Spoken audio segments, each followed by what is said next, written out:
I'm Aaron Baker from PhoneDog.com, and it's part 2 of the dogfight head-to-head between the LG G2 and the HTC One. Two awesome Android phones with a lot to offer, but only one can come out the champion. Which one will it be? Let's find out in part 2.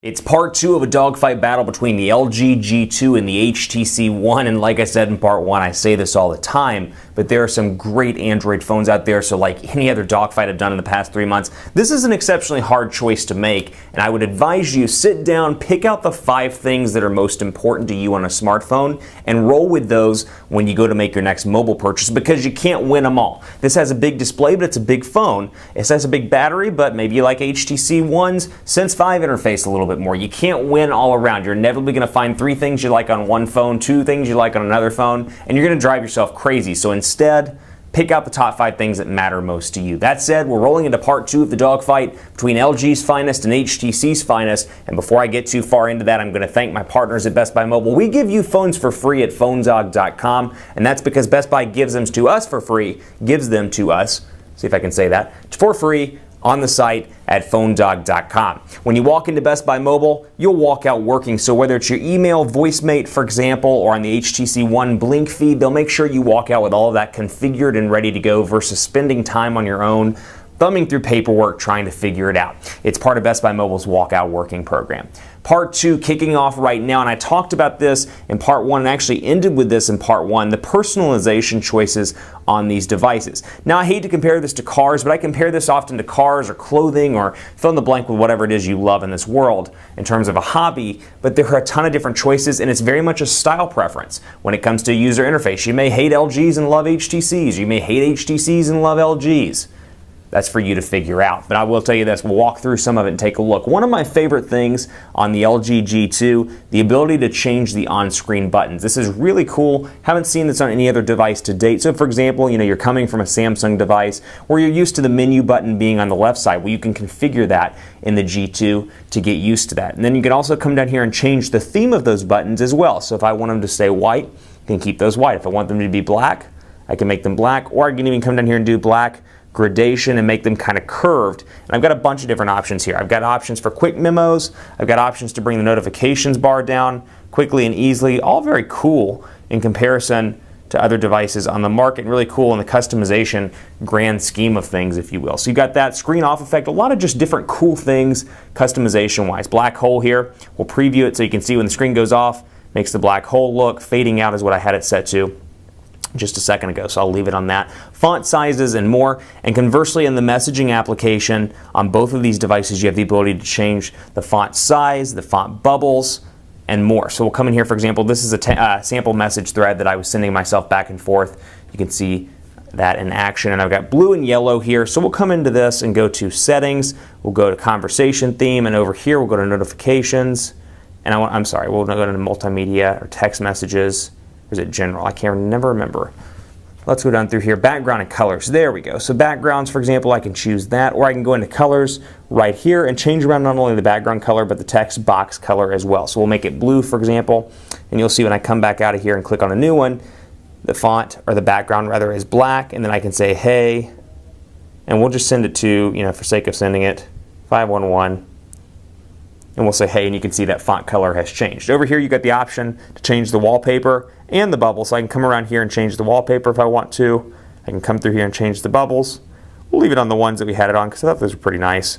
And we'll hit OK, and I can change all the themes currently on the device. So again, portrait to landscape, nice and fast in these. Speaking of that, and we'll go into text and take a look quickly at both of these. You've got LG's keyboard here pre-installed. It's much better than previous versions of LG's keyboard, but still leaves a lot to be desired, particularly in comparison to the HTC One keyboard, which I absolutely love. Quick Brown Fox is happy that it is Thursday.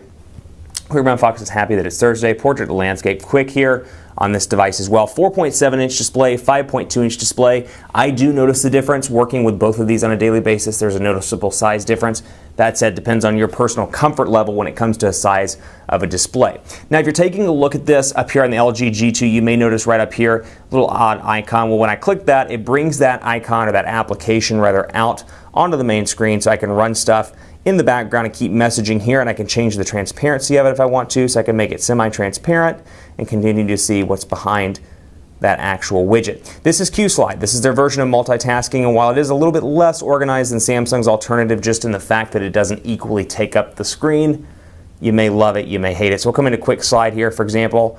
Actually, we'll come down here and go to Q-Slide, and we'll do messaging. We already did messaging. Let's do phone, for example. And I'll bring that in here, and I can move both of these around. So again, a little bit less organized than the Samsung offering. You can't, to a certain extent, make these take up equal parts of the display, or you can't move that bar up and down. You don't have the convenient messaging bar, if you will, over on the side, but still a nice multitasking option by all accounts. And of course, I can remove that if I want to. This is always accessible, so I can do Notepad if I want to and bring it down. And I can move these around on the screen as I see fit. And then again, conversely, I can come in here to videos. And let's see if I've got one that I can use. No files.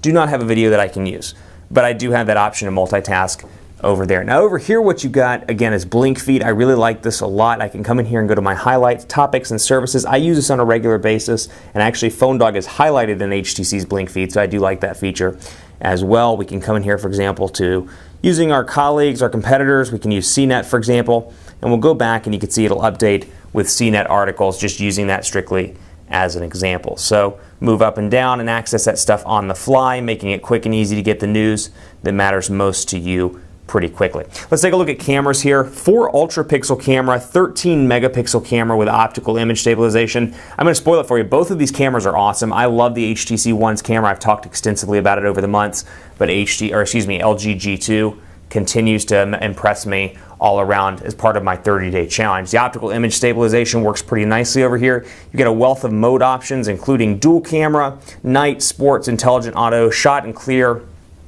over on this device. And I can come back here and you'll see that it's focusing in. So I'll bring over a third device for us to mess around with. And since I just installed the Grandmaster or the Goldmaster version of iOS 7, I'll come over here and take a look at the iPhone and focus in on the text. Now same thing over here as well. Awesome camera all around. And I'll take a quick picture. And I'll show you just side by side a rough comparison of what these look like. So we'll go in here, take a look. iPhone, you can see. Zooming, no problem whatsoever there on this device. iPhone still looks very, very clear. Optical image stabilization on this device works very nicely, we'll say, after working with it outside and having a shaky hand. Pretty nice all around. Now what I like about the HTC One, the feature it brings to the table, the HTC Zoe capability, where let's say I'm at a wedding or a friend's birthday party or I'm just out having a good time with guys, I can take a combination of Zoes and stills, and then I can go into the events folder here, as you see, and we'll go into gallery, go into events. And I took all these pictures on the 29th. So just looking at these, for example, all these different pictures I took on the 29th in the office. Some of these are videos, as you can see that one right there. Some of those are videos, some are still pictures. Well, I can click right here and activate my highlight reel, which brings those pictures and those videos together and creates this really cool 30-second still, or 30-second video rather, that's awesome, and you can share it with your friends. You don't have to do any editing. I love that. I edit all day for a living, or part of the day as a living. And it's nice to be able to just do this and send it to my friends or upload to Facebook. So cool little video there.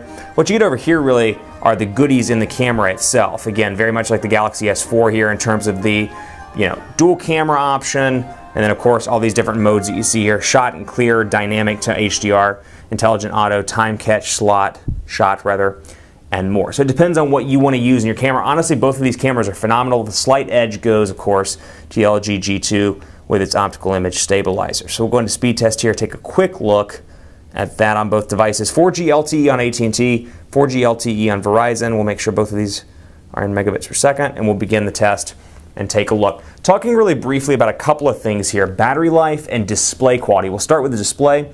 5.2 inches, 4.7 inch, both 1080p. Love the displays on both of these devices. I give a slight edge to the LG G2 for size. I think 5 to 5.2 is a great sweet spot for a lot of people. This is still very pocketable, but it's big enough that you can browse the web, you can text message, you can look at YouTube videos and not feel like you're on a cramped display. That's the one issue I have with the HTC One. I love this phone in a lot of ways. It's got a great amount of pros to it. I've ranked it personally as #1 on the OSR several times on my expert voting. But I will say the display is just a smidgen too small for me on the HTC One. That's the thing I always notice when I use this as my daily driver. 5.2, nice little sweet spot, nice little balance, and both of these are 1080p. So you can see overall, download, upload, about the same here. Upload significantly slower on Verizon, but again, chalk that up to a tower mishap or anything that happens when you're doing these tests in an uncontrolled environment. So last but not least, we'll do quadrant standard, and I will go in here, load it up, and I will load it up over here. Okay, let's run this benchmark and run the benchmark over here. We'll talk about battery life as well. 2,300 milliamp hour non-removable over here, 3,000 milliamp hour non-removable over on the G2 with some new battery technologies in it. HTC's done a great job with standby. They've really tweaked their software and made this a great product. The G2 is awesome as well. I do get more battery life out of the G2, even with 4G LTE. This thing is an awesome device from a battery life perspective.